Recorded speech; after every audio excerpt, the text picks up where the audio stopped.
Speaking of pedals, and you said you and your dad made this pedal board? Yeah, in my dad's shop. And this pedal board's like 25 years old, literally. Vintage. Right. And I would just like slowly switch stuff out. Right. And replace stuff that I didn't like with something that I got new. And it's just been this sort of like constant world changing in this pedal board sequence. So well, show me some of your favorite sounds. Some key things. So basically my straight up clean tone, this is the Fuchs Plush compressor, and then that's on, and then the Cold Fusion Overdrive, the Bonsai, is always on. Really? So I shape it, and that's where I get the juiciness. That's without it. Wow. I'm actually pushing the amp that hard. It's an overdrive, but there's no real drive Just there. a little bit if I dig in. So I got like dynamics, right, when I'm digging in. Yeah, totally. That's kind of what I'm going. So those two are on all the time with the Mesa EQ. Okay. All right. That's my clean sound. Okay. Okay. Still in the Schroeder. Here's just my basic rhythm when I don't want Metallica.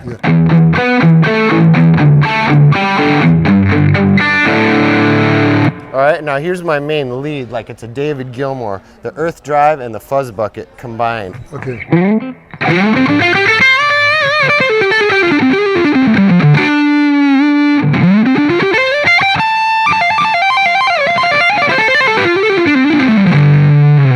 Right, so it's kind of explosive. Yeah. But then it's got the Eric Johnson like fuzz where it can track each note really well.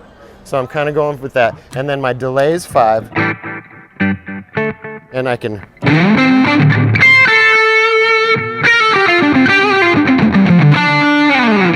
Right, so it gives me a little bit of, and then this true bypass switch keeps, unless I have it engaged, it keeps everything in true bypass mode, basically. Oh, that's great. All right, and then I've got the classic. Right, the Mindbender chorus. Hard to beat. God, hard to beat that great. one. Which is a BBE, right? Yeah, sure. Owned by G&L. Okay, and then. Really? I didn't understand. Yeah. They bought the rights to. So here's my weird effects. That's got a super shifter. That's basically this whole line of pedals. Okay. All tied into one spot, and then I can make minor adjustments. Okay.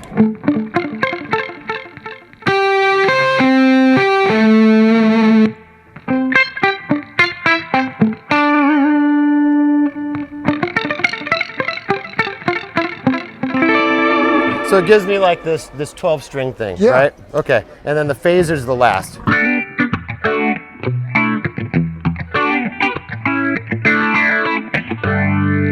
Classic phase shift. Okay, and that's pretty much my sound with the wah. Any of that could go on.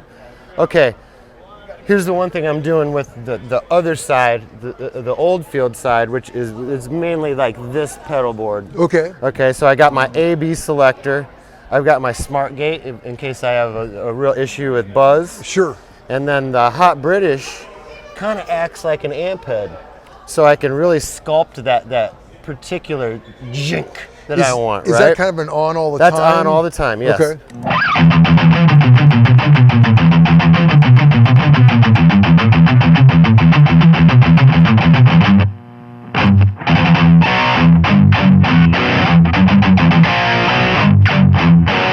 Right, so it gives me that quick, and then I'm getting that good stuff through scooping the tone bone. Oh, right? okay.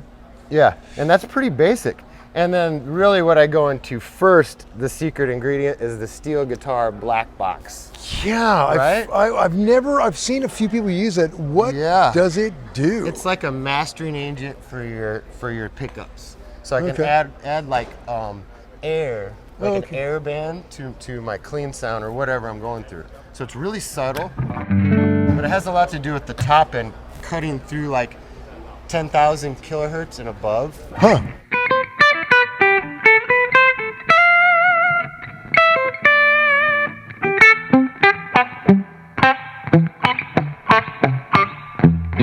So it gives me this like smack, and it's all tube driven. So when cool. I dig in, it gives me color. Yeah. So really, this is a Frankenstein sort of situation that just happens to work for what I'm doing in the long run. But it's like, 26 years in development. Yeah, it is. It is. And some of these pedals are that old too. Yeah, so the Fuzz bucket's basically a one-off custom job a friend of mine in Alabama made, and it sounded like David Gilmour. Had that squishy, like, whoa, when you hit one note, and it was so fat.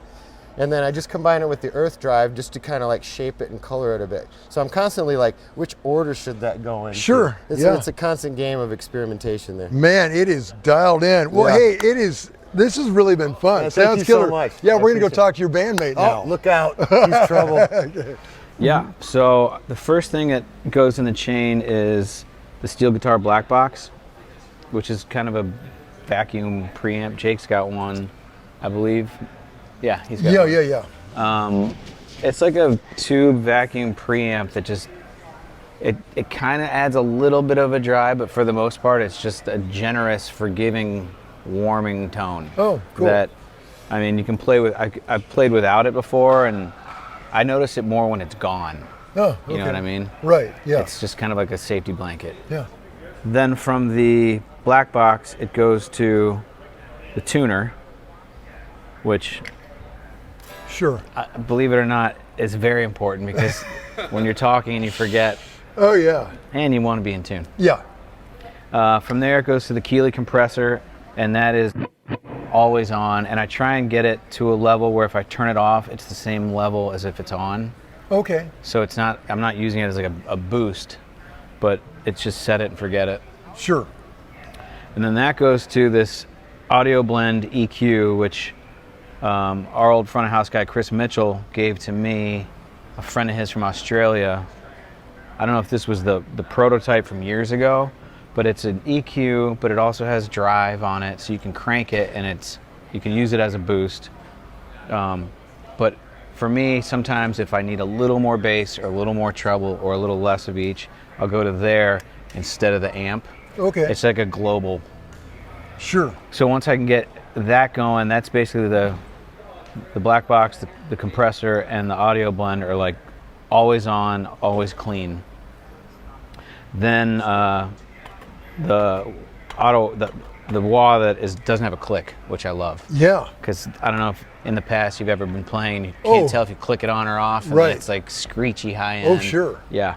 So this one does it for you. Yeah, that's great. Oh yeah, great. The Morley, and it's like the Bad Horsey, but it's like the smaller version. Okay. They have an even smaller one, but the original Jake I think still has. That thing is bulky. Yeah. But it sounds great. Yeah, lead one, I think of it as the rhythm one. Okay. I keep that pretty much in line with the level. So if I'm clean or dirty, it won't mess with me because I'm singing usually.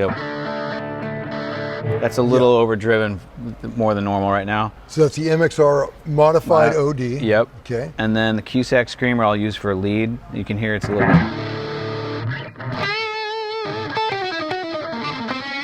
That's a little more like a. I won't use it for rhythm at all. I'll just use it if I'm playing like a line or a solo. And then the Little Timmy MXR is like a third option. I'll use that probably if it needs more low end. I haven't set these yet today, but that one great. On a level, it'll be, kind of think of this as 0, 1, 2. Okay. And this should be the loudest. Right now it's not, but we'll fix that later. But that one has a nice bass option that you can roll in or out that makes it a very different sound than the other one. Do you ever stack them up with all three? It's all about the electricity in the room. Oh, really? So like, not tonight. Yeah. Right? But sometimes the MXRs you can stack, but not tonight. Yeah, not tonight. Okay. And then from there, I'm going into a Cusack. He's out of Michigan. It's a tap-a-whirl. So it's essentially like I love this guy. It's kind of like a Leslie. And if you hold it down, it'll slow it down. Or if you take it off and now it'll speed it up. So you can kind of play with the speed as you're playing. Or you can just tap tempo it. So I use that a lot. It's a little nice way to end a song. Oh, like yeah. on the very last chord, just be like. So from there, the distortions go to effects, and the first one is an octave. Just a straight octave. I don't have any distortion or anything on that because you can do. So I use that whenever the bass player, Ryan, is playing something that is annoying to me. I'll just play the. Sure. Yeah. And then from here is a boss chorus. And kind of going for like an Andy Summers. Yeah. You know, so I'll use that a lot for solos, just to give it a little more bite. It's not like a volume boost or anything, but the chorus pedal, then the MXR phaser. I think you always have to have a phaser for like the funk stuff. And then when you throw that octave on it, and then this is a slapback delay. So this one is, I can use it with the foot, and that can now be a lead. Oh, sure. But I usually leave it here, so it's like a slapback kind of thing, which I think with the octave and the phaser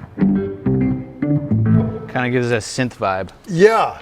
So it's like a video game. Yeah, yeah. Like an 80s video game. Yeah, it's I like love it. Yeah. Yeah, Nailed it. That kind of vibe. Yeah. And then, so that's the first delay. It's a Stigtronics. And that goes to the H9, which is kind of like, it's got everything in it. If you're willing to take the time and get the app on your phone, you can layer. So I have it in an order that I like. Yeah. And then over here I have a list of 32 presets that I've kind of. Oh, really? Yeah. So I can, if the song requires whatever, because my memory's not what it used to be, so now I just have 32. If I need more than 32, there's a problem. Yeah, right. That is, yeah, that's great, But man. it's got a cool, like, the very first one I'll use, it's just like a soundscape thing. Yeah, it's great. So it's, you can kind of be in the background and not really annoying anybody. Sure. But it's got a lot of different, like, I'll use this one a lot, which is a, think of the edge, right? Yeah, totally. Yeah. So that one goes to the delay. This is a Boss. I don't think they make it anymore, the DD20, but it's got 4 presets when you hold the memory, and each preset is like, this is kind of like a lead one. This is a very different one. Some of those are presets to songs, so I just have the tempo already. Sure. And then if you hold it down, it now becomes a tap tempo for anything. So.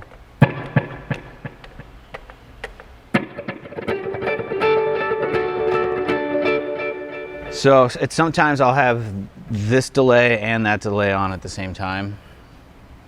Not all the time. And then from there I'm going to the AB.